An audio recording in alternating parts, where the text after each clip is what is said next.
चित्सूर्य श्री गुरु भगवान श्री निवृत्तीनाथ महाराजांच्या चैतन्यमय अस्तित्वाला अत्यंत सश्रद्धा अंतःकरणाने वंदन करून तत्स्वरूप आपणा सर्व श्रोतेवृंदांना आदराने वंदन करतो। कीर्तन सेवेकरिता आपल्या पुढे सादर केलेला अभंग जगद्गुरु तुकाराम महाराज यांचा 4 चरणांचा काल्याच्या प्रकरणामध्ये गाता येऊ शकतो असा भगवान श्रीकृष्ण परमात्म्याचं उदार हृदय दाखवून आपल्या हृदयात निर्माण झालेल्या न्यूनगंडाला खरवडून काढणारा हा अभंग आहे। विठ्ठला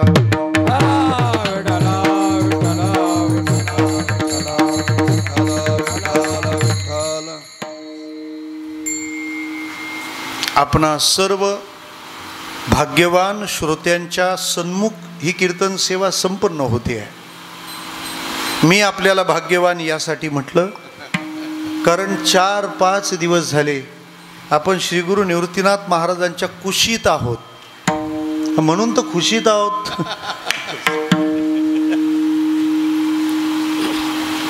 उशीतली माणसं कुशीत आल्याशिवाय खुशीत राहत नसतात। विठ्ठला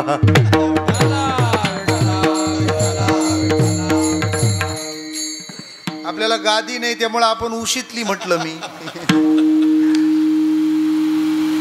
किती भाग्य आहे आपणा सर्वांचं। आपण इथे पारायण करतात, आपण इथे हरिपाठ करतात, इथं काकडा संपन्न होतोय। विश्वगुरु निवृत्तीनाथ महाराजांच्या 751व्या जन्मोत्सव वर्षानिमित्ताने दादांच्या समाधी मंदिरामध्ये संपन्न होणारा हा दिव्य असा 5व्या वर्षातला उत्सव। या उत्सवाच्या आयोजक हरिभक्तीपरायण सौ सुनीताताई मुकुंद जाधव ढगे अत्यंत अट्टहास प्रयत्न आणि भगवंताचे उत्सव व्हावेत या ध्येयाने आणि संकल्पाने भारलेली एक गृहिणी म्हणजे आपल्याकरता जनाबाई मुक्ताबाईची एक प्रतिनिधी आहे आणि त्यांच्या आयोजनाद्वारे आपण हा आनंदाचा लाभ घेत आहोत। वारकरी संप्रदायाचं हे निराळेपण आहे की इथं ज्ञानोबा तुकोबाच नेतृत्व करतात असं नाही, इथं जनाई मुक्ताई सुद्धा नेतृत्व करतात। तरी अजून बऱ्याच लोकांना महिला कीर्तन करतात याची पोटदुखी काय कळत नाही। विठ्ठला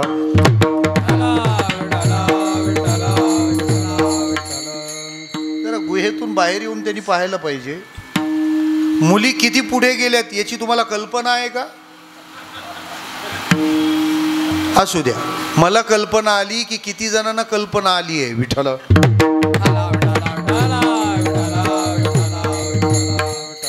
कल्पना चावला, सुनीता विलियम्स ही नावं। बरं, महिलांचा निषेध करून आपण त्या देशात राहतो आहोत ज्या देशाची राष्ट्रपती विठ्ठला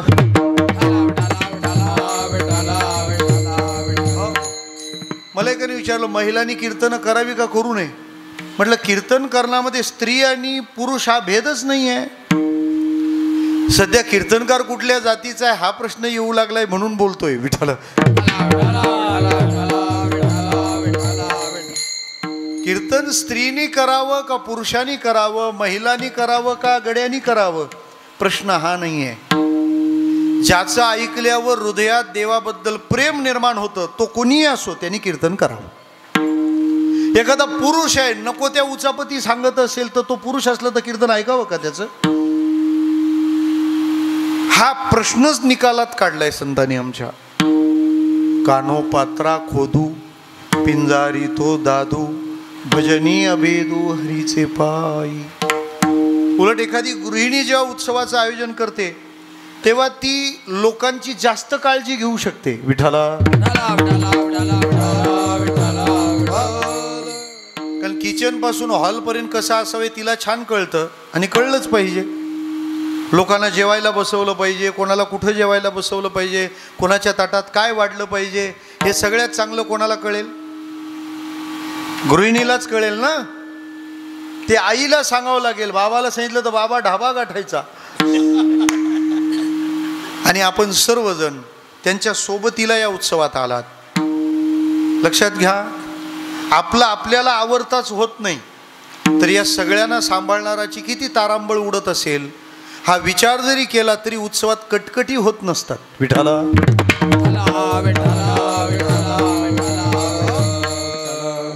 आणि देवाचा उत्सव करणाऱ्या माणसाला आणखी ऊर्जा प्राप्त होईल असं आपण राहिलं पाहिजे. हे आपल्या जबाबदारी आहे. उपक्रम हा उपद्व्याप आहे असं वाटू नये. आणि देवाचे उत्सव करावेत हा परमार्थातला सगळ्यात चांगला उपक्रम आहे. नाथ महाराज असं म्हणालेत भागवतामध्ये. भागवतातलं सांगतो म्हणजे मी भागवत नाही हे तुम्हाला पटेल.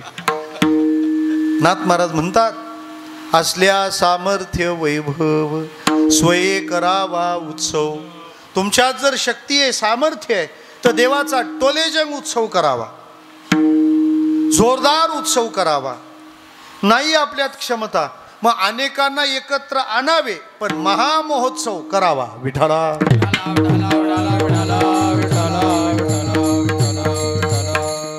आणि तोही उत्सव कुठे आहे? त्र्यंबकेश्वराला. त्र्यंबकेश्वर म्हणजे वारकरी संप्रदायाचं गुरु घर आहे. ही गुरुभूमी आहे. संप्रदायाचीच नाही, अख्ख्या जगातल्या अध्यात्माची गुरुभूमी त्र्यंबक आहे. का? या जगाचा गुरु कोण आहे? आदिनाथ गुरु सकळ सिद्धार्थ. आदिनाथ गुरु सकळ सिद्धार्थ. आदिनाथ गुरु सकळ सिद्धार्थ.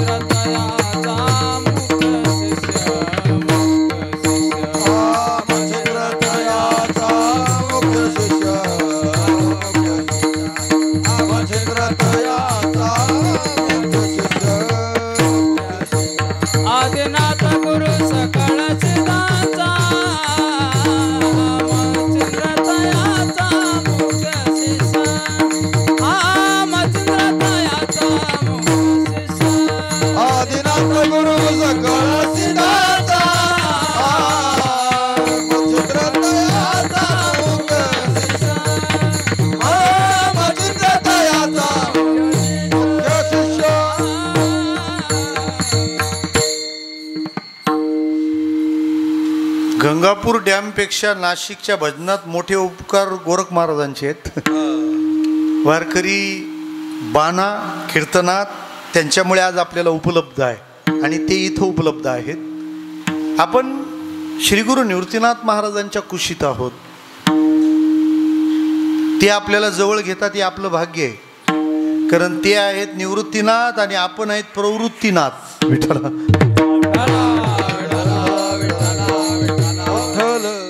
भगवान त्र्यंबकराज आणि श्री गुरु निवृत्तीनाथ महाराज या दोघांकडे गुरुपदाची जबाबदारी आहे, धुरा आहे. त्यामुळे हा गुरु घरचा उत्सव आहे, गुरुभूमीतला उत्सव आहे. खरं तर हे काल्याचं कीर्तन लवकर आटपावं असे संकेत होते, पण जे लवकर आटपायला घेतलं तेच लांबलं. लाईट गेली, जनरेटर नाही, मी लेट झालो यातलं कोणतंच कारण नाही. तुम्ही 5 दिवस इथं राहिलात ना, तुम्ही लवकर निघून जाल हे निवृत्तीनाथ महाराजांना मान्य नाही. त्यामुळे त्यांनी थांबून धरलेत. विठाला पण आपल्यालाही लय हाऊस, म्हणून हाऊसला निघायची घाई. बरं, जिथं चाललोय तिथले आपल्याला वैतागलेली आहेत. विठाला गेल्यावर पण ते म्हणती झाला काला लगेच, अजून वाढवता येत नव्हता का ताईला? 8 दिवसाचा करायला पाहिजे होता. त्याच्यामुळं आपल्याला जे प्रेम देतात, जिथं आपण राहणं ज्यांना प्रिय आहे तिथं राहण्याचा आनंद किती मोठा आहे. क्षेत्रात राहून आपण ही उत्सवी उपासना केलेली आहे. श्री गुरु निवृत्तीनाथ महाराजांच्या अमृतवाणीचं त्या शब्दांचं उच्चारण आपल्या वाणीने घडून आपल्या वाणीला पवित्रता आली. मग कुठं पण उच्चारल्यावर पवित्रता आलीच असते. पण इथे आम्ही उच्चारलेले शब्द ते ज्यांनी उच्चारले त्यांनी ऐकलेत, म्हणून इथलं पारायण महत्वाचं आहे. विठ्ठला. आणि ही गोष्ट किती भाग्याची आहे. आम्ही पारायण करतो, आम्ही अभंग गातो आणि ते निवृत्तीनाथ महाराज ऐकतात. या भावनेचा विचार केला तरी तुमचं अंग शहारल्याशिवाय राहणार नाही. किती भाग्यवान आहोत आपण. निवृत्तीनाथ महाराजांनी त्यांच्या सानिध्यात आपल्याला ठेवलंय आणि असा हा उत्सव समारोपाकडे आला आहे. हे काल्याचं कीर्तन आहे. काल्याच्या कीर्तनामध्ये साधारणपणे कृष्णाशी निगडीत बोलायचं असतं, असं सांगायची आता पाळी आलेली आहे. विठ्ठला. कारण कृष्णाचं नाव न घेता पण काल्याचं कीर्तन होऊ शकतं, असले चमत्कार होऊ लागलेत. चरित्र ते उच्चारावे, चरित्र ते उच्चारा, चरित्र ते उच्चारा, चरित्र ते उच्चारा. केले देवे गोकुळे, केले देवे गोकुळे, केले देवे गोकुळे, केले देवे गोकुळे, केले देवे गोकुळे, केले देवे गोकुळे. चरित्र ते उच्चारा,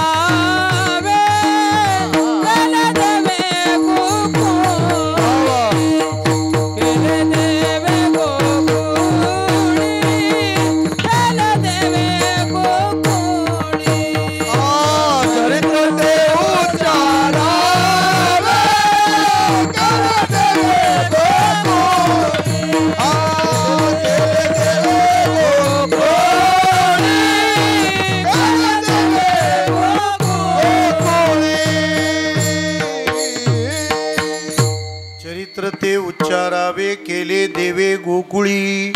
त्या कृष्णाचं चरित्र आपण गावं. काल्याच्या कीर्तनाचा हा संकेत आहे. का चरित्र गावं कृष्णाचं? त्याच्या कारणाच्या काही मीमांसा आहेत.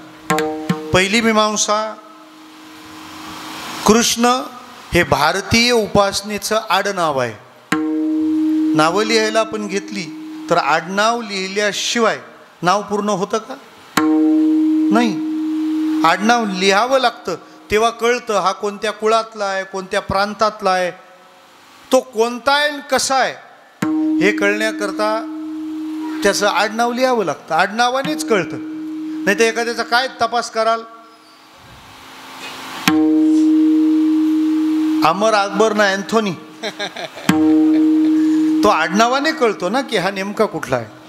तसं कृष्ण हा भारतीय उपासनेचं आडनाव आहे. नावं किती लिहा, आडनाव लिहिल्याशिवाय नाव पूर्ण नाही होत. नावं बदलत राहतात, आडनाव मात्र तेच ठेवावं लागतं. भारतात जन्माला आलेल्या माणसाने कोणत्याही देवाची उपासना केली तरी त्याला शेवटी कृष्णाची उपासना करावी लागते.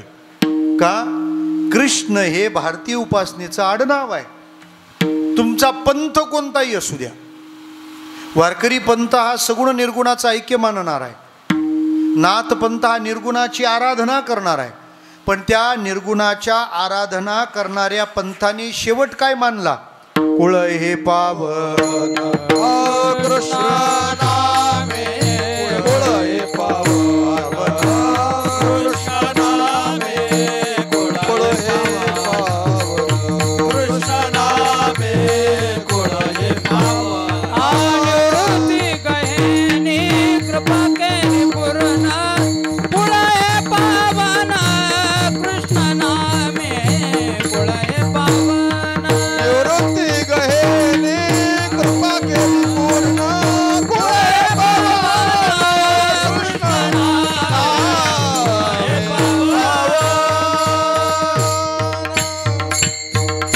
कुळ हे पावन कृष्ण नामे. म्हणून ते घेतलं पाहिजे. याकरता शेवट काल्याच्या कीर्तनाने असतो. दुसरी महत्वाची बाब, कृष्णचरित्र गोड आहे म्हणून ते शेवटी गायलं पाहिजे. जेवणामध्ये गुलाबजाम कधी खाता? आज काय? गुलाबजाम रात्री झाले, ते सकाळी आले. विठाला आज बुंदी, नुकती, मुक्ती नाही. शेवटी खाता ना का वाढल्यावर पहिल्याच घासाला? गुलाबजाम वाढल्यानंतर कोणत्या घासाला खातात? शेवटी, सगळं खाल्ल्यानंतर. पण त्यात पण काही कलंदर राहतात, ते वाढल्याबरोबर लगेच खातात. हे एका म्हशीवर 2दा कर्ज घेणारे विठाला लगेच खाल्ल्यावर वाढणाऱ्याला सांगता येत राहिलंय वाढायचं. शेवटी का गोड पदार्थ ठेवावा? त्याचं कारण पहिलं असं आहे का शेवट गोड झाला पाहिजे म्हणून, आणि दुसरं ते गोड जर आधी खाल्लं तर नंतर काहीच गोड लागणार नाही म्हणून. गायनातले लोक भैरवी शेवटी का गातात? कारण त्याच्यासारखा गोड राग नाही आहे. तो जर आधी गायला तर दुसरा कोणताच राग मध्ये गोड नाही लागायचा. त्यामुळे ह्या बासरीवाल्याला शेवटी ठेवावं लागतं. हा जर मध्ये घुसला तर सगळ्यांचं काम काढील. पुरावा आहे माझ्याकडे. रामनवमीचा सप्ताह कोणत्या देवाचा? रामाचा. आणि दशमीला काल्याचं कीर्तन कोणाचं? कृष्णाचं. काय संबंध आहे दोघांचा? एक बाणी, एक वाणी, एक राणी. आणि हे महाशय बहुवाणी, बहुबाणी, बहुराणी. चंपाषष्ठीचा सप्ताह कोणाचा? खंडोबाचा. आणि सप्तमीला काला कोणाचा? कृष्णाचा. दत्त जयंतीचा सप्ताह कोणाचा? दत्त महाराजांचा. आणि प्रतिपदेला काला कोणाचा? ते जाऊ द्या. हनुमान जयंतीचा सप्ताह कोणाचा? काही गावांमध्ये तर ते हनुमान जयंतीच्या दिवशी काला असतो, बरोबर ना? तुमच्या सासूरवाडीला केला होता आपण. टाके साहोनी टाके घाये. हनुमान जयंतीच्या दिवशी सकाळी काला. आता एवढी पंचायत आहे, 5 ते 7 चरित्र कोणाचं सांगायचं? हनुमंताचं, ज्यांनी एकही लग्न केलं नाही. आणि 10 ते 12 त्याचं चरित्र सांगायचं आहे, लग्न करण्याची एकही संधी ज्याच्या हातून सुटली नाही. काय कमाल आहे ना. याचा अर्थ असा आहे की याला जरा जागा मिळाली तर हा बाबा सगळंच ताब्यात घेतो. त्याच्यामुळे याला मध्ये आणायचंच नाही. हा बाबा शेवटीच बरा विठाला.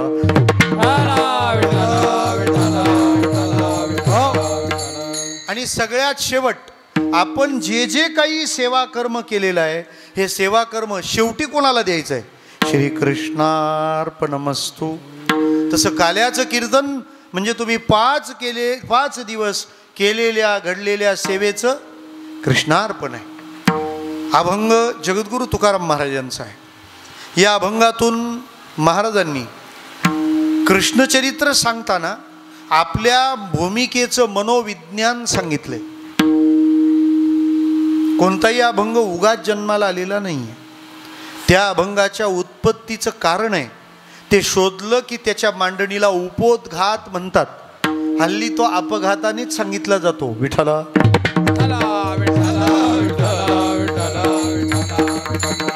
त्या अभंगाला विचारावं, का तू जन्माला आलास? तू हे का व्यक्त का झालास? तू नावारूपाला का आला? सांगा ना. हे विचारलं पाहिजे त्या अभंगाला. जरा सोपं बोलू, निवडलेल्या अभंगाला न्याय न देता इकडून तिकडून हेलपाटे घालणाऱ्या कीर्तनकाराला कीर्तनाचं पाप लागू शकतं. आपण ज्ञानोबा तुकोबारायांचे गुन्हेगार ठरू. अभंग बदलतो, मटेरियल तेच आहे. अरे करतो काय? तो त्या अभंगावरचा अत्याचार आहे. आम्ही त्या अभंगाच्या जवळ गेलो पाहिजे. त्याचे भाव तो मोकळे करून सांगतो. आपण त्याचं आस्वादन स्वतः केलं पाहिजे आणि इतरांना दिलं पाहिजे. का हा अभंग जन्माला आला असावा? त्याचं कारण आहे का? संतांचा दावा आहे की जो माणूस म्हणून जन्माला आलेला आहे तो भगवंताला प्राप्त करू शकतो. नरदेह निदान लागले आधी, नरदेह निदान लागले आधी, नरदेह निदान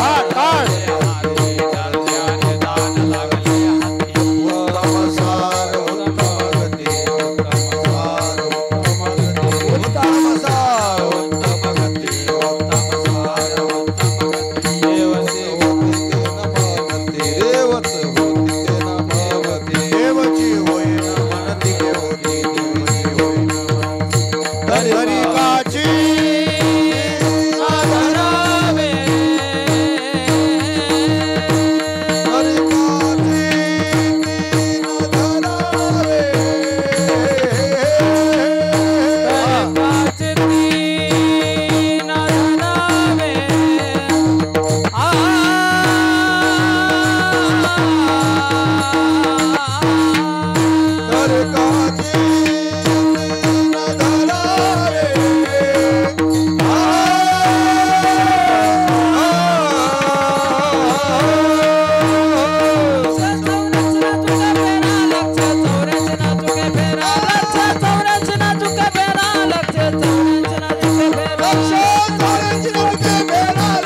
चौऱ्याऐंशी लक्ष फेरा लक्ष चौऱ्याऐंशी लक्ष फेरा लक्ष चौऱ्याऐंशी नरदेह निदान लागले हाती उत्तम सार उत्तम गती देवती होईल मनती ते होती तरी काची दीन धरावी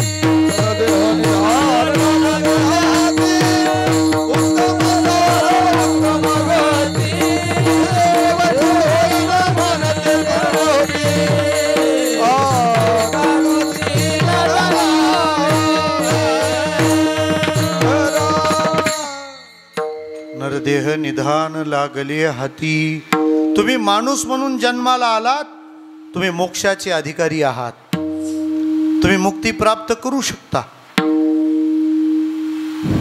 माणूस म्हणून जन्माला आलेला बालक आहे म्हणून त्याला देव प्राप्त करता येणार नाही असं म्हणाल तर 5 वर्षाचे ध्रुवबाळ तान्हे तरुणाला जमणार नाही असं तुम्ही म्हणू शकत नाही.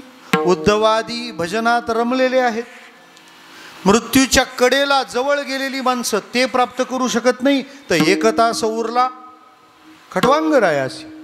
म्हणजे माणूस मोक्षाला प्राप्त करू शकतो, संतांचं ठाम मत आहे. आणि भजन आपल्याला बाप जन्मी जमणार नाही हे आपलं मत आहे. विठ्ठला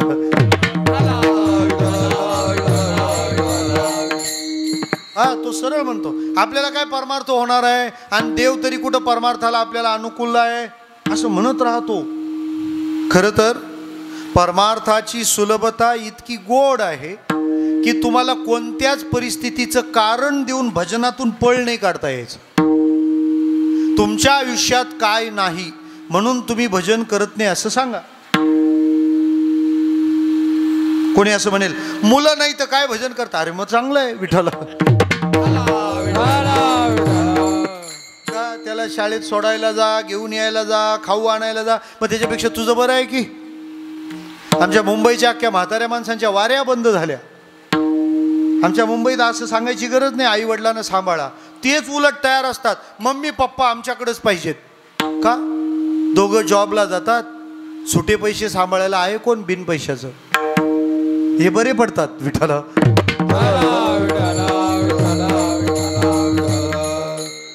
खूप पैसा आहे भजनाला अडचण आहे बरोबर आहे नाही, उलट खूप पैसा आहे तर दर महिन्याला पंढरपूरला जा. अजिबात पैसा नाही तर परमार्थाला अडचण आहे मग तर आणखी चांगलं आहे पायी जा. तुम्हाला कोणत्याच कारणाने तिथून पळ नाही काढता येणार. गमतीने ब्रह्मलीन डोंगरे महाराज सांगायचे, काही माणसं म्हणतात महाराज आम्हाला परमार्थ करण्याची इच्छा होती पण बायको नाही बरोबर भेटली. डोंगरे महाराज म्हणायचे तुला कशी पाहिजे सांग, जीव लावणारी असेल तर पैठणकडे बघ, भांडायला लागली तर देहूकडे बघ, मेली तर जुनागडकडे बघ. नाथ महाराज म्हणतात तुम्हाला पत्नी नाही स्त्री संग नाही सत्संग दिलास गिरिजा माता. तुकोबाराय म्हणतात बरे झाले देवा बाईल कर्कशा, त्यामुळे मी आपला तुझ्या भजनातच रमतो. नरसी मेहत्याची पत्नी मरण पावली, ते म्हणतात भलू थयू भांगी जंजाळ सुखी भजी सुश्री गोपाळ. बरं झालं देवा बायको मेली आता मी भजन करायला मोकळा. याचा अर्थ भजन करायला मोकळा होण्याला कोणी घरी जाण द्या गळा दाबून असली तरी तुम्हाला भजन करता येतं विठ्ठला.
आता कीर्तन अर्ध झालं.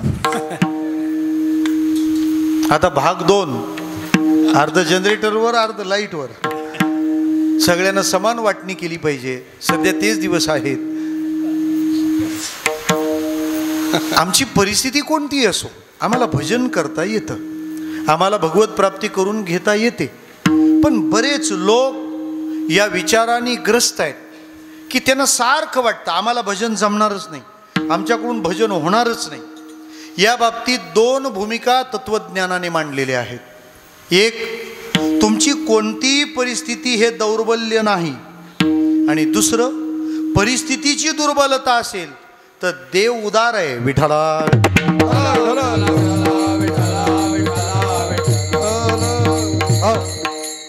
म्हणजे काही वेळेला खरंच दुर्बलत्व असतं, पण काही वेळेला दुर्बलता नसताना मनात तसे विचार येतात. याला तत्वज्ञानामध्ये न्यूनगंड म्हणतात. न्यून काहीच नसतं, पण तो गंड म्हणजे विचार वाढतो. त्याला सारखं वाटतं आपल्याला जमणारच नाही, आपल्याला जमणारच नाही. अशा लोकांना समजावणारा हा अभंग आहे.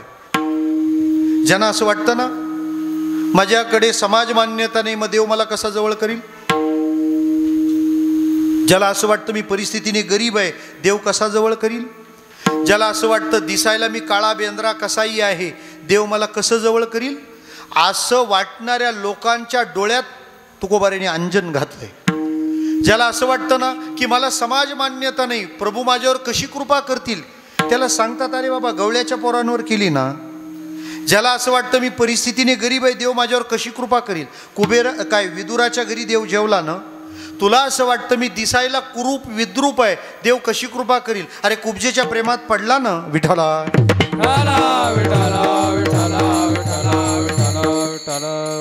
यात अडचणीचा भाग म्हणजे आपल्यातला न्यूनगंड आहे. न्यूनगंड आहे आणि न्यूनगंड घालवणं गरजेचं आहे. न्यूनगंड इतका वाईट आहे ना की तुमच्याकडे असलेली ऊर्जा सुद्धा तो नष्ट करतो. त्याला न्यूनगंड म्हणतात. नाही कळलं, सोपं सांगतो. ब्रह्मगिरीच्या शिखरावर चढल्यानंतर एकदम कडेला आलो आपण आणि खाली पाहिलं की मनात काय येतं. काय येतं मनात. काय आता काय सांगायचं, काय बघून नाही जाऊन सांगायला लागेल ते. विठ्ठला एकदम कोपऱ्यावर आणि समोर खाई आहे. काय येतं मनात. काय बरं जाऊ द्या. एसटी मध्ये बसल्यानंतर तो लगेच म्हणतो अरे ती गोळी घ्यायची राहिली, आता काय होईल मला. एसटीत बसल्यावर काय होते. एसटीने उलटी होत, एसटीत याला उलटी होती. हा कोपऱ्यात रांगोळ्या. मग तुम्हाला उलटी का झाली. कारण तुम्ही स्वतःच्या मनात त्याच क्षणाला विचार केला आपल्याला ना उलटी होणारच, आपल्याला प्रवास जमतच नाही, आपल्याला एसटी होतच नाही, मग आता उलटी झालीच पाहिजे. तुम्हाला उलटी झाली त्याला एसटी कारण नाही, तुम्ही उलटे झालेत म्हणून. तुम्हाला एसटीने प्रवास करायचा आहे आणि उलटी नाही झाली पाहिजे. सोपा उपाय सांगू. बसल्याबरोबर भांडण सुरू करा. विठ्ठल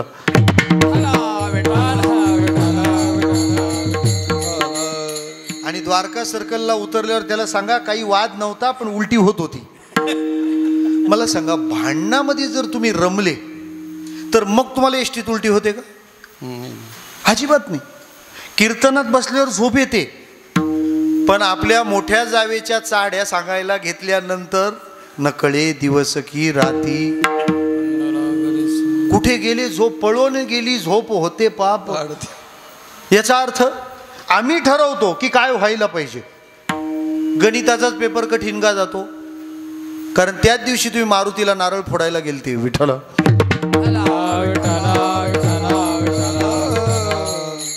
तुम्ही माइंड सेट केलंय ना. त्या कारमध्ये फंक्शन येतं क्रूज कंट्रोल. तुम्ही ते किलोमीटर स्पीड एकदा सेव्ह केलं, सेट केलं का चढ असो नाही तर उतार असो गाडी त्याच वेगाने धावते. विठ्ठल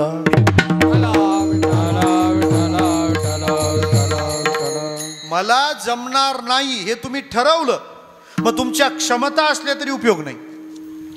15 ऑगस्टला आपण भाषण करतो ना. अख्ख्या जगाचं भाषण लिहिणारा मास्तर एकच होता का. फॉन्ट एकच आहे. माननीय अध्यक्ष, पूज्य गुरुजन वर्ग आणि जमलेल्या माझ्या बालमित्रांनो, ते भाषण 50 वेळा पाठ करून होतं, पण तरी तिथं बोलायला जाताना चिठ्ठी खिशात नेतो. ही चिठ्ठी खिशात काय आली? न्यूनगंड. मी तिथं हे व्यवस्थित म्हणू शकतो याबद्दल मला खात्री नाही, बहुतेक मी विसरलो तर. चिठ्ठी त्याच्याचमुळे घेतली ना. मग चिठ्ठी घेऊन गेला याचा अर्थ विश्वास कशावर आहे? भाषण विसरणार. भाषण विसरतो म्हणून चिठ्ठी नेतो, पण इतका विसरतो का चिठ्ठी कोणत्या खिशात ठेवली हे पण विसरतो. नाही कळलं? अजून सोपं सांगतो. 50 गायक जर आलेले असले तर हरिपाठाची विणा कोणाकडे द्यावी हा मोठा प्रश्न असतो. आणि मग त्यातल्या एखाद्या चांगला हरिपाठ म्हणणाऱ्याला ती दिली जाते. सगळे हरिपाठाचा आनंद घेतात, पण त्याला आनंद नाही. का? त्याला सतत पुढच्या चरणाकडे लक्ष ठेवावं लागतं. विठ्ठला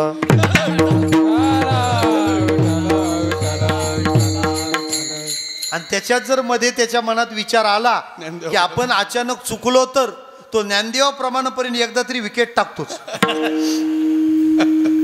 पण आता असा संकल्प केल्यावर तो मध्ये चुकतोच. बरं, तो चुकला का ते ज्यांना विना भेटली नाही ते काही गप नाही बसत. ते म्हणतात तरी आम्ही म्हणत होतो याला देऊ नका विठ्ठला.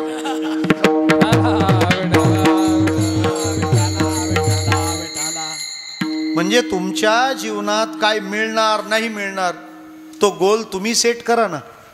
तुम्ही स्वतःला दरिद्री का मानता? तुम्ही स्वतःला कफल्लक का मानता? तुम्ही स्वतःला हीन का मानता? संत यामुळे आपल्यावर चिडलेत. संकोचोनी काय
शब्द आहे इम्पॉसिबल.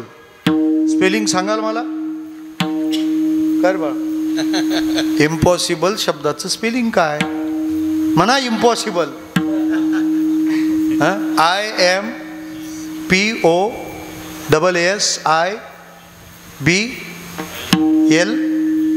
परफेक्ट. पण मी म्हणतो असं का वाचायचं ते स्पेलिंग? IMPOSSIBLE असं वाचलं तर आय एम पॉसिबल. सत्य आहे विठ्ठला. इम्पॉसिबलचं स्पेलिंग काय? I M possible. Yuvraj Singh नावाचा क्रिकेटपटू कॅन्सर झाला, पण संकल्प केला देवाच्या कृपेनं मी यातून बाहेर येईन. आला. आणि आपण पॉझिटिव्ह नसताना कोरोनात मेलो. विठ्ठला. एक शब्दाचं दुर्दैव आहे, त्या पॉझिटिव्ह शब्दाबद्दल पहिल्यांदा लोक इतके निगेटिव्ह झाले.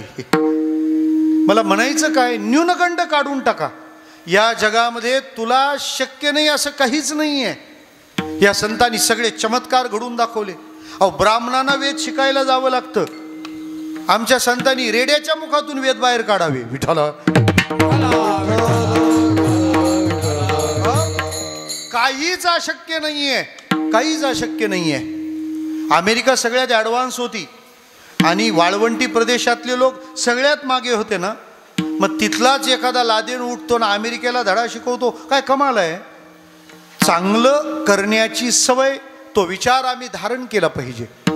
आम्ही भक्तीच्या प्रांतात येताना स्वतःमध्ये जो दुबळेपणा घेऊन बसलाय हा झटकून टाकलं. एक छान भावगीतकार लिहितो, झटकून टाक जीवा दुबळेपणा मनाचा. तू पण तोच आहेस आणि तू पण तेवढाच आहेस. हे पटत नाही.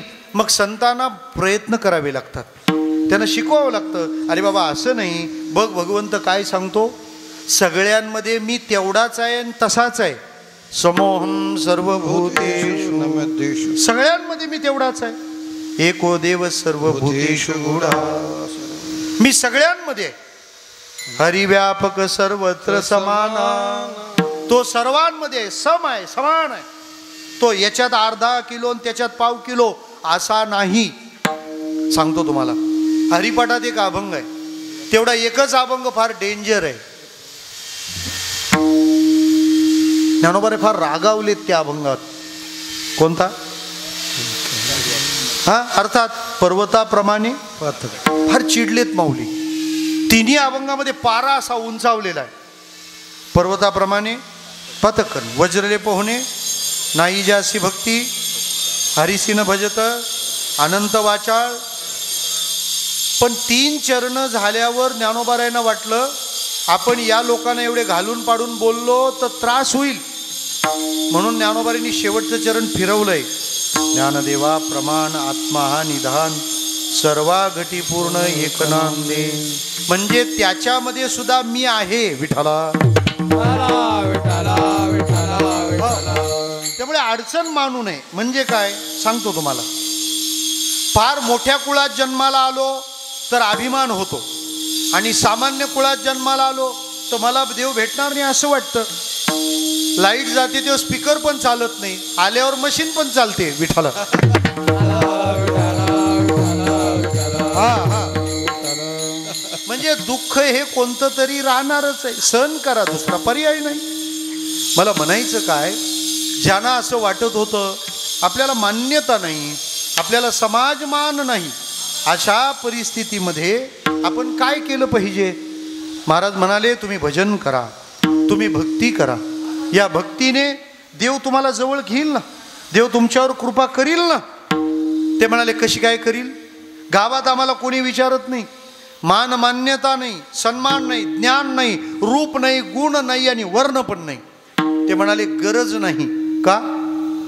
ज्या गोपाळांच्या समवेत भगवंत राहिले, ज्या गोपाळांच्या गळ्यात गळा घालून फिरले, ते गोपाळ होते कसे ते तर बघा. गवळियाचे ताक फिरे, गवळियाचे ताक फिरे, गवळियाचे ताक फिरे, गवळियाचे ताक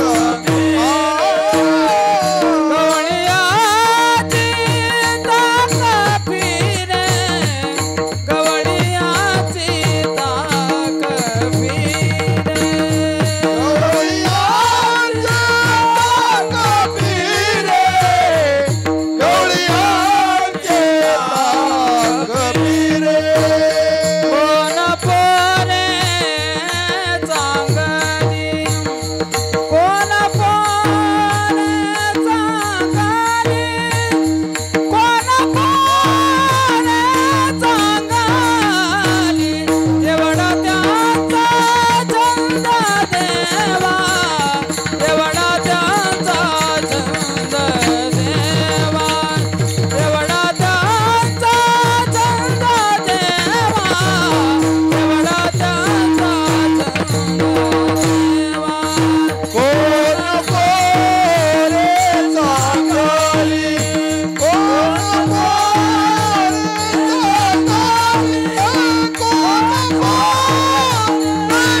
कृष्णाची मैत्री ज्यांच्याशी आहे ते लोक कोण आहेत पहा ना.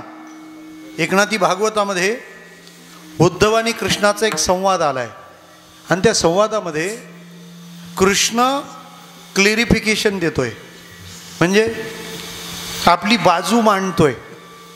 उद्धव म्हणाले त्याला, करे बासरीवाल्या, इथं तर मोठ्या गप्पा मारतो, मी कोणाचं काही घेणं लागत नाही, मी कोणाचं काही देणं लागत नाही. मग कोणाचं देणं लागत नाही तर त्या पांडवांच्या घरी कामं करायला कशाला गेलता? आपण कुणाचा बांधलेला नाही असं म्हणतो आणि सुदामदेवाच्या पाया पडतो. आपली एवढी ताकद कोणातच नाही असं म्हणतो आणि त्या गवळणींनी तुला दाव्याने बांधलं. जगाला खायला घालतो म्हणतो आणि त्या यज्ञपत्न्यांकडे, त्या ब्राह्मणांच्या बायकांकडे मागायला जातो. तू तर म्हणतो मला लई सोवळं ओवळं लागतं, गोपाळांच्या उष्ट खातो. तुला सुंदरतेतली फार नजर आहे, मग कुब्जेला कस काय भुलला? ती तर 3 ठिकाणी वाकडी होती. वैराग्यावर भाष्य करतो आणि मग राधेला घेऊन वनात कसा फिरतो? विठाला. कृष्णाने यावर उत्तरं दिली आहेत. मी पांडवाच्या बाचे काय लागे, त्याचे बेबटे सोशियाने गे. मी सुदाम्याच्या पाया लागे, काय त्याचेनी पांगे पांगलो.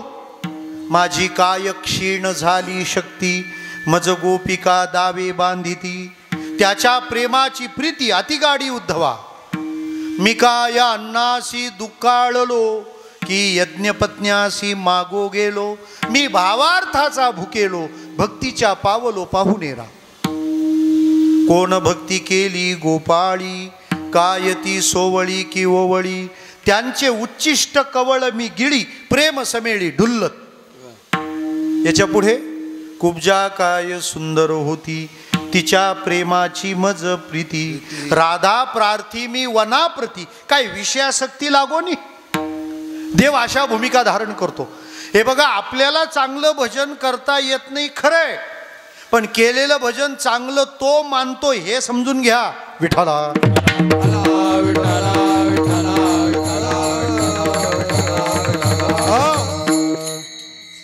काय प्रेम केलंय गोपाळांनी कृष्णावर. कृष्णाला सगळे नियम सोडावे लागले. एकदा पेंद्याला त्याच्या आईनं ताक प्यायला दिलं. ताक, ते ताक असं तोंडात घेतलं आणि आठवण झाली काय, लोणी खायला घालणाराला ताकाच्या वेळेला तरी आठवलं पाहिजे. हे बघा, तुम्ही देवाला काय देता यापेक्षा तुम्हाला मिळालेलं त्यातलं थोडं त्याला द्यावंसं वाटणं ही भावना महत्वाची. गरज नाही की देवाला अमृताचा नैवेद्य द्यावा. आमच्या मीराबाईने विषाचा नैवेद्य दिलाय. विठाला. का बरं मीराबाईने विषाचा प्याला ठेवला? ए बाबा, तुझ्या प्रसादाने मिळालंय ना हे, तेरा तुझको अर्पण. आयुष्यामध्ये कधी सुखाचा नैवेद्य वाट्याला येईल, कधी दुःखाचा येईल, पण देवाला दाखवल्याशिवाय खाऊ नका. विठाला.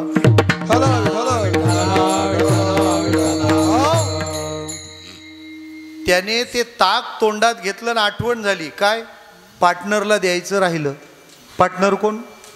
बासरीवाला. बरं, आता अडचण अशी, हे देता येणार नाही आणि दुसरं मिळवता येता येणार नाही. मग आता करायचं काय? त्यांनी गळा लॉक केला. एक थेंब पण खाली लिकेज नको. खाली जाता कामाने बाहेर येता कामाने, दोन्ही बाजूला बंद. आणि ते गाल फुगले, गेला पळत. कुठे? पेंदा नंदाच्या वाड्यावर. बरं, मैयाकडे गेला. मैयाला काही सांगावं तो बोलता येत नाही, खाल्ल्यावर बोलता येत नाही. विठाला.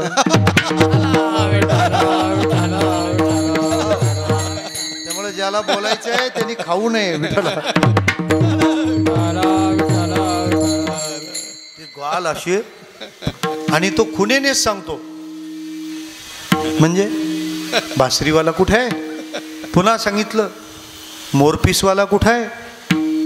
मैया पाहते त्याच्या गालाकडे आणि कृष्णाला आवाज दिला, अरे काना जरा देखो ये पेंदा को क्या हुआ, पूरे मुंह पर सूजन है.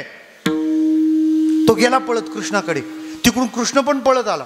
ची दोस्ती फार प्रामाणिक असते. हा, तुझ्यासाठी काय पण. विठाला.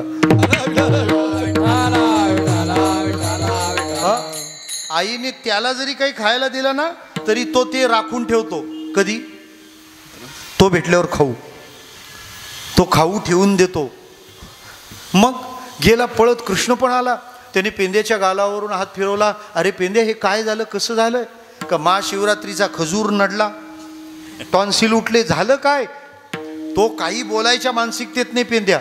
त्याने कृष्णाचे दोन्ही ओठ पकडले, खालचा आणि वरचा, आणि असं आ केलं. आपल्या तोंडातलं सगळं ताक कृष्णाच्या तोंडात. आता कृष्ण आणि पेंद्या मोकळा झाला. संसारात असंच आहे, जो सोडतो तो मोकळा. विठ्ठल.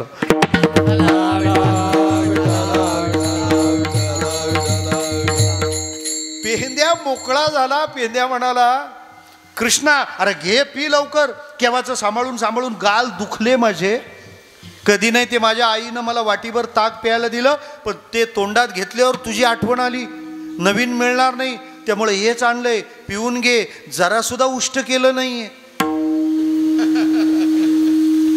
आणलंय कशात? आणि काय केलं नाहीये? काय भावना आहेत ना हो. आपल्याला नाही जमणार. आपण जास्त हुशार झालोय. हे विठ्ठल. हे बघा, काल्याच्या कीर्तनात कृष्ण का सांगायचा असतो? कृष्णासारखे आपण निरागस होत जातो, इनोसंट. हे लबाडीने नुकसानच जास्त केले, फायदा काहीच झाला नाही. तो म्हणाला जरा सुद्धा उष्ट केलं नाही, पी.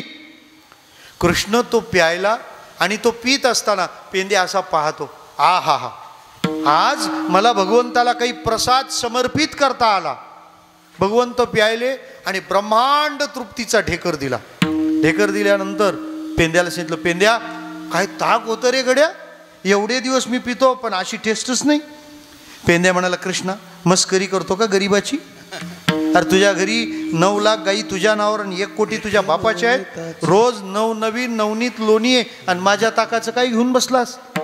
मुद्दाम बोलतोस ना? कृष्ण म्हणाला, तसं नाही रे पेंद्या, मी कोणाची थट्टा करीन, माझ्या भक्ताची थट्टा करत नाही. माझ्या भक्ताची मस्करी मी कधीच करत नाही. उलट त्याची केली तर मला चालत नाही. तुला मी असं कसं बोलेन? खरंच तुझ्या ताकाची टेस्ट निराळी होती. ते म्हणाले, कृष्णा अरे एवढे छान तुला ताक पाजणाऱ्या मोठमोठ्या गोपी आहेत आणि मी आपलं हे मिळालेलं थोडंसं. तो पेंद्या खरं सांगू, ताक बऱ्याच प्रकारचं प्यालो, पण असला तांब्या कोणी दिला नव्हता. विठ्ठला.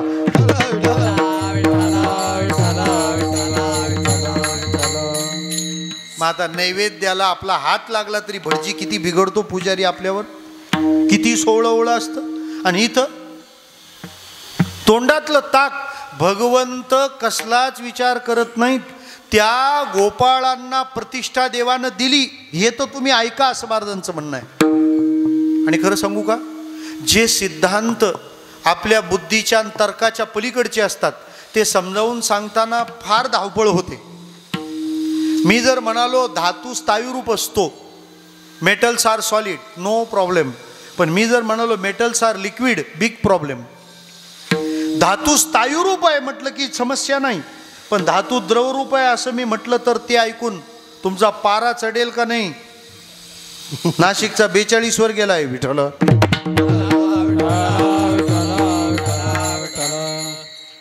चढला का नाही पारा?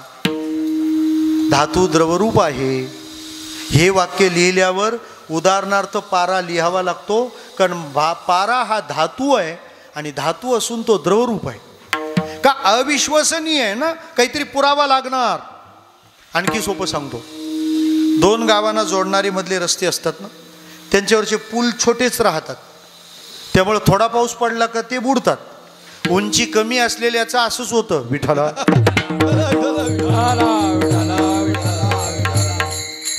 जरासा पूर आला का बुडाला.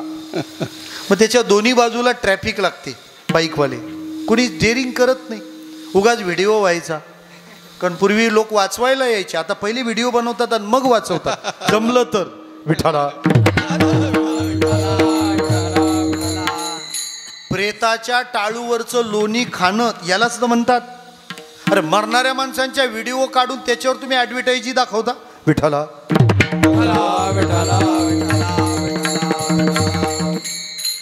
हे म्हणजे ट्रॅफिकमध्ये ॲम्ब्युलन्सच्या मागे आपली गाडी काढणे. विठाला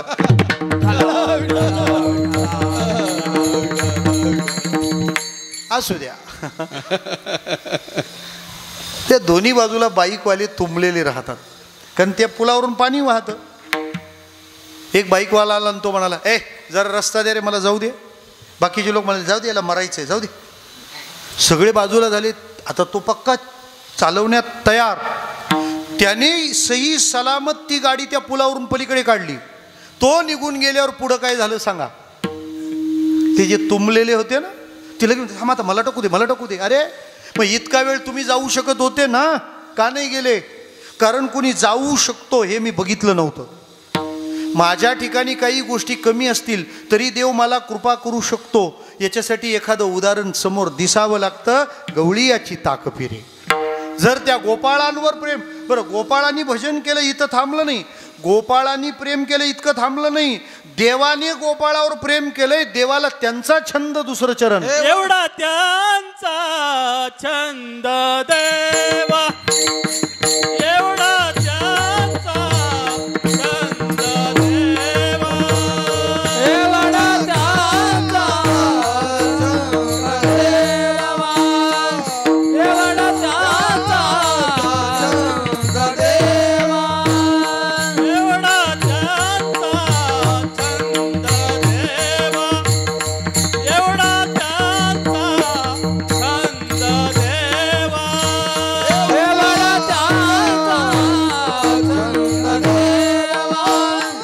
एवढा त्यांचा छंद देवा. काय सेवा भक्ती दे, काय सेवा भक्ती दे, एवढा त्यांचा छंद देवा, एवढा त्यांचा छंद देवा. विठोबा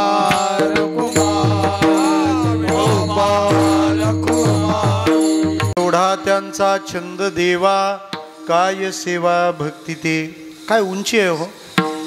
आपल्याला देवाचा लागे ना, देवाला त्यांचा लागला होता. किती फरक आहे. आपल्याला देवाचा लागे ना, गोपाळ किती उंचीवर पोहोचले, काय सन्मान दिला देवाने त्यांना. आपण जपमाळ हातात घेतली तर विठोबात दिसतो, गॅरंटी आहे. विठोला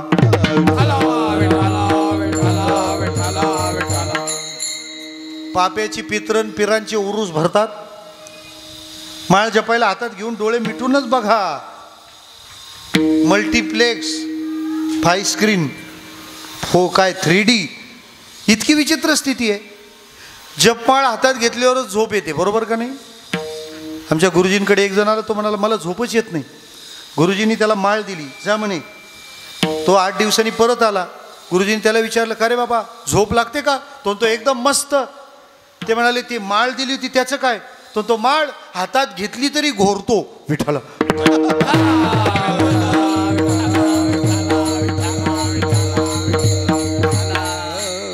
आपल्याला त्याचा छंद लागे ना, आणि देवाला यांचा छंद लागला होता. काय देवानं केलेला सन्मान आहे.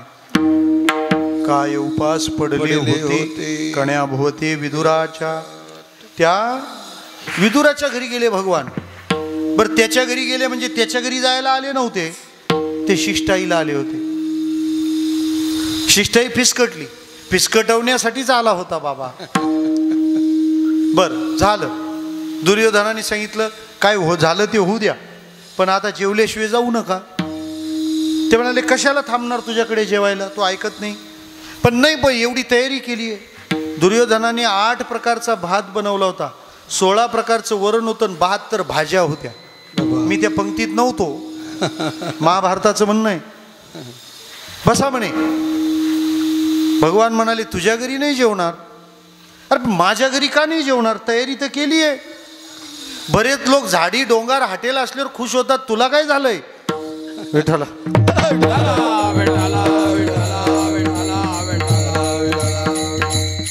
भगवान म्हणाले मी त्यातला नाही आहे, तू काय मला आग्रह करू नको. का माणसाने जेवावं कुठं, त्याच्या 2च जागा आहेत. ऐकून ठेवा. आता मिळालं नाही तर आपण मरणार. अशी परिस्थिती असेल तर जिथं भेटेल तिथं जेवावं. आणि 2, जेवू घालणाराच्या मनात प्रेम असेल तर तिथं जेवावं. दुर्योधना, तुझ्या घरी मी खाणार नाही का? मी उपवासी नाही, तुझ्या मनात प्रेम नाही. ते म्हणाले माझ्या घरी नाही जेवणार, मग जेवणार कुठे? उद्धवाजी चलो विदुरा घर जावे, चलो विदुरा घर जावे. उद्धवजी चलो विदुरा घर जावे, उद्धवजी चलो विदुरा घर जावे. बड़े मंदिर कोण काम के, बड़े बड़े मंदिर कोण काम के. बाबा कर नहीं पावे उद्धवजी, चलो विदुरा घर जावे, उद्धवजी चलो विदुरा घर जावे. शबरी के बेर सुदाम जी के चावल, शबरी के बेर सुदाम जी के चावल. रुचि रुचि भोग लगाई उद्धवजी, चलो विदुरा घर जावे, उद्धवजी चलो विदुरा घर जावे.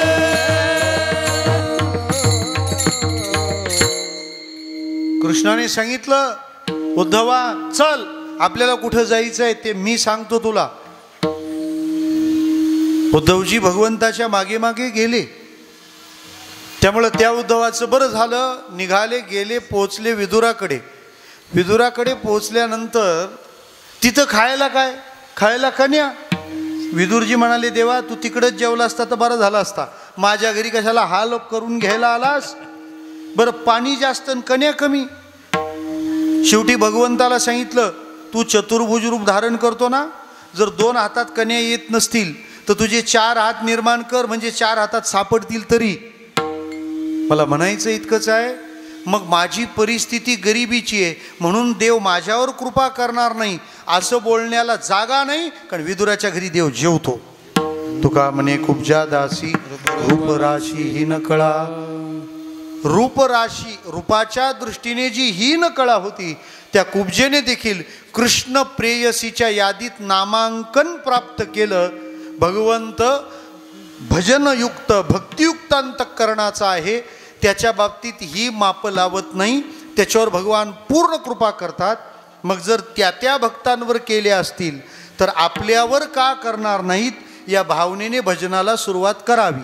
देवादी देवा जगत्रय देवादी देवा जगत्रय देवा जगत्रय, देवादी देवा जगत्रय. प्रेयसी केशवा विनंती माझी, प्रेयसी केशवा विनंती माझी, प्रेयसी केशवा विनंती माझी. वाणी तुझे वर्णी गुणनाम, माझी वाणी तुझे वर्णी गुणनाम, तुझे वर्णी गुणनाम. माझी वाणी तुझे वर्णी गुणनाम. ऐसे देई प्रेम काही कळा, ऐसे देई प्रेम काही कळा.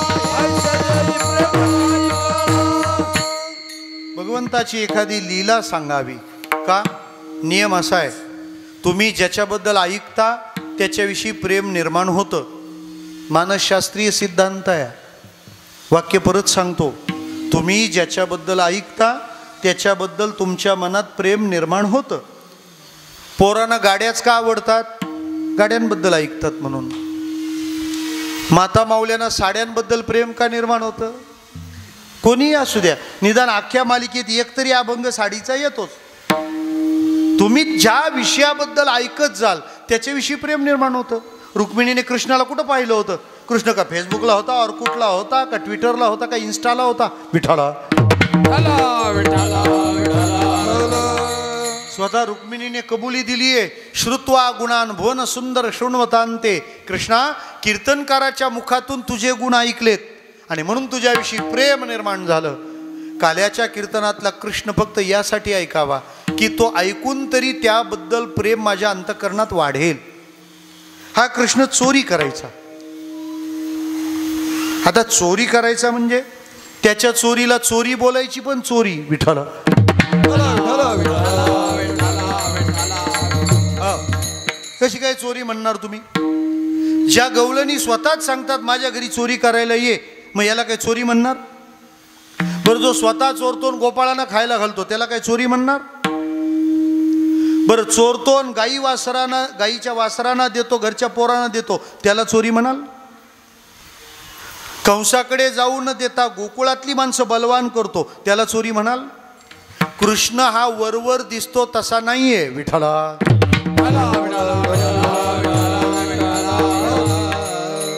गवळणी मात्र आनंद घ्यायच्या. बरं, त्या अभिमानाने सांगायच्या काय, आज माझ्या घरी चोरीला आला. विदेशामध्ये ना ती बुल रेस असते, ती बैल सोडतात, बैल मोठ्या शिंगांची, आणि ते बैल एकेकाला उचलून आपटत असतात आणि ते लोक रस्त्यातून पळत असतात. आता त्या पळणाऱ्या लोकांना माहिती आहे का या रस्त्यात आपण पळालो तर काय होईल, बैल आपल्याला उचलून फेकतील ना. पण ते बैल फेकतील हे माहिती आहे तरी पण ते मध्ये उतरतात. जरा सोपं बोलू का, कारण त्यात त्यांना आनंद आहे. तसं कृष्णाने आमच्या घरी चोरी करावी म्हणून गवळणी प्रयत्न करायच्या. काय प्रयत्न केले कृष्णाने आपल्या घरी चोरी करावी? एक गवळण म्हणाली, माझ्या घरी आला ना तर यशोदेच्याकडे नेऊनच दाखवीन, कारण ते कबूल येत नाही. आणि त्या दिवशी खरंच कृष्ण हातात सापडला. कोणाच्या? त्या गवळणीच्या. चल म्हणे, आता नेऊन बरोबर दाखवते, तुझी आई मान्य करत नाही. बरं, तिथं जाता जाता कृष्णाने काय केलं, आपला हात तिच्या हातातून काढला आणि तिच्या पोराचा दिला. ही चालली फरफटत, ही बघतच नाही आपल्या हातात काय आहे. दुसऱ्याचं पोरग पकडलेलं निष्ठून गेलं, आपल्या हातात आपलंच पोरग आहे, हातात आपलंच पोरग असतं. विठ्ठला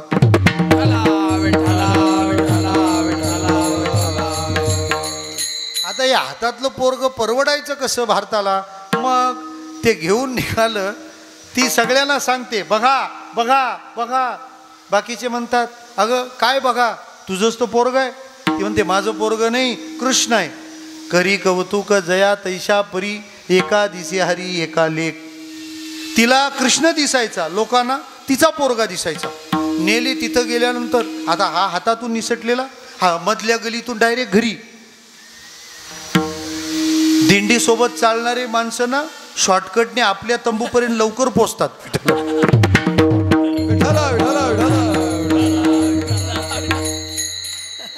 गोंधळ्याची खून गोंधळ्याला पटते बरोबर. तो पोचला कृष्ण घरी आणि ही सगळ्या गल्लीतून, कारण नगर प्रदक्षिणा दाखवत, बघा कसा पकडला, बघा कसं पकडला. बरं, नेलं. मध्ये नेल्यानंतर पोहोचली. कृष्ण आणि आईला म्हणाला, आई मला कडेवर घे. हे याला कशी काही इच्छा झाली, नाही नाही मला घेच. कृष्णाला घेतलं कडेवर. एवढ्यात ती तिकडून आली आणि दारात आवाज दिला, यशोदे बाहेर ये. आवाजात धमक होती. का? कृष्णाला पकडून आणले ना. यशोदा मैया बाहेर आली. बाहेर येताना ती कृष्णाला खाली ठेवणार होती, पण तो नाही नाही नाही, आता तर मेन कार्यक्रम आहे, घे कडेवर. तो कृष्ण परत आयफेल टॉवर कडेवर बसला. बाहेर आला. बाहेर आल्यानंतर ती काही बोलण्याच्या आधीच म्हणतो, गुड मॉर्निंग मावशी. आता मावशी पुढं काय बोलणार? यशोदा म्हणाली, काय ग तुझं काय म्हणणं आहे? ते म्हणते, ते म्हणणं सध्या तुझ्या कडेवर आहे विठ्ठला. तिचा सपशेल पराभव, फॉलो ऑन. ती गेली निघून. पण यशोदेने याला मात्र रिमांड होम मध्ये घेतलं. कृष्णा, ती ज्या आरती एवढ्या कॉन्फिडेंटली आली होती त्या आरती तुझी काहीतरी गडबड आहे, खरं सांग काय? कृष्ण कबूल आला. म्हणे, मी तिच्या घरी चोरी केली, फक्त माझ्या हाताच्या ऐवजी तिच्या पोराचा हात दिला घालून मी निघून आलोय. कृष्ण, असं चालणार नाही. उद्या जाई राणा सवे घेऊन ये गोधना. उद्या तू रानात गाई चारायला जायचं, लवकर निघ. गोपाळांना घेऊन कृष्ण रानात गेला चारायला. गाई चारताना खेळ खेळताना दमलेल्या गोपाळांनी कृष्णाला सांगितलं, कृष्णा अरे लवकर आटप, एवढ्या लाद्या कटिंग करायच्या, तू किती वेळ घालणार आहे आणखी? एका बाजूला पॉवर कटिंग, दुसऱ्या बाजूला लादी कटिंग. कीर्तन आहे का सँडविच आहे विठाला?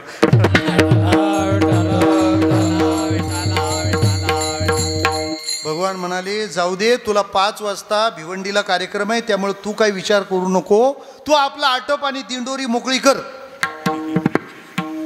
मग भगवान म्हणाले, सगळ्यांनी आणलेल्या शिदोऱ्या एकत्र करा बघू. सगळ्यांच्या शिदोऱ्या एकत्र केल्या. जरा सोपं बोलू, आज महाराष्ट्रातलं जे वातावरण घाणेरडं झालंय ना, मग ते राजकीय प्रांतातले लोक असतो नाही तर सामाजिक प्रांतातले असोत. अरे बाबानो, जातीपातीच्या पलीकडे जाऊन महाराष्ट्र एकसंध ठेवण्यासाठी संतांच्या पिढ्या खपल्यात. तुम्ही तुमच्या फालतू स्वार्थासाठी याच्यात खपल्या उडवू नका. विठाला आज बाजूला बसलेल्या माणसाची जात विचारायची सवय जर महाराष्ट्राला लागली तर महाराष्ट्राचा सत्यानाश होईल. महाराज, मला म्हणायचं काय, काला हे त्यावरचं औषध आहे.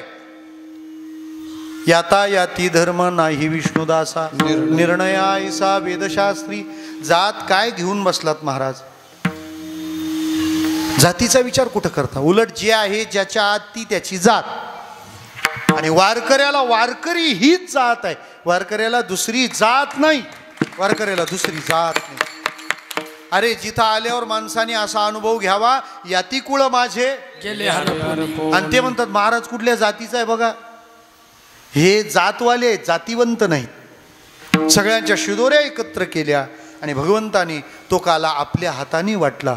बिभ्रद वेणुम जठरपटयो शृंगवेत्रे च कक्षे वामे पाणो मसृणकवलम तत्फलान्यंगुलीषु तिष्ठन् मध्ये सुपरि सुरदो हासयन्नर्म विस्वये स्वर्गे लोके मिषति बुभुजे यज्ञ भुग्बान केलिहि पुंडली कबलदार श्री ज्ञानदेव श्री निवृत्तीनाथ महाराज गोपाल कृष्ण भगवान ज्ञानेश्वर माऊली ज्ञानराज माऊली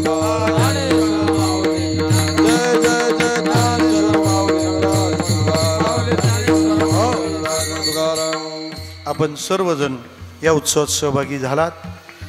परवा ज्यांची गोड कीर्तन सेवा झाली, आदरणीय वारकरी रत्न बाळासाहेब महाराज या ठिकाणी उपस्थित आहेत. आमच्या शहापूरचं परमार्थ वैभव श्यामबाबा आहेत. ब्रह्मगिरीची ब्रह्मकन्या आमच्या मीराताई कीर्तनामध्ये आहेत. आणि आपण सर्वजण या स्थानामध्ये उपस्थित आहात.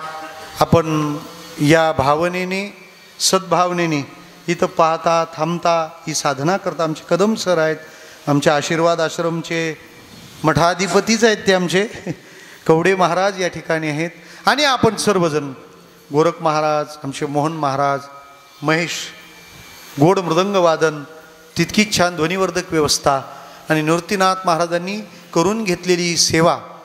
जाताना एकच लक्षात घ्या, निवृत्तीनाथ महाराजांनी ज्ञानोबारायांना सांगितले की जगाला हे तुम्ही सांगा आणि तो निरोप ज्ञानोबारायांनी आपल्याला दिला आहे. ज्ञानदेव म्हणे निवृत्ती निर्गुण दिदले संपूर्ण माझे हाती, पण काय हरिमुखे म्हणा, हरिमुखे म्हणा पुण्याची गणना कोण करी. तो नामजपाचा विचार आपण आपल्या जीवनामध्ये धारण करावा ही प्रार्थना करतो. जाता जाता एक निरोप. आमच्या शहापूरला मुंबईमध्ये वारकरी कीर्तन विद्यालय 17 जूनपासून सुरू होत आहे. मराठी, हिंदी आणि इंग्रजी तिन्ही भाषांमध्ये कीर्तनं शिकवली जातील आणि त्या मुलांनी गावागावात नाही तर देशात जाऊन कीर्तनं करायची आहेत. जे हुशार चाणाक्ष विद्यार्थी असतील त्या पालकांनी नक्की संपर्क साधावा.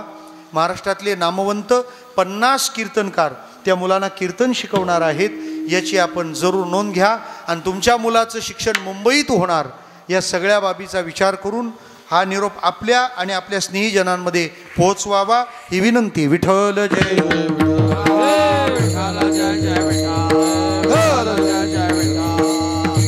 शिंकेला खरा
गोपीनाथ स्मरणे सुख शांती पावलो निर्विकार स्वयंभू प्रकाश पडला आरती वाळू श्री गुरु निरोर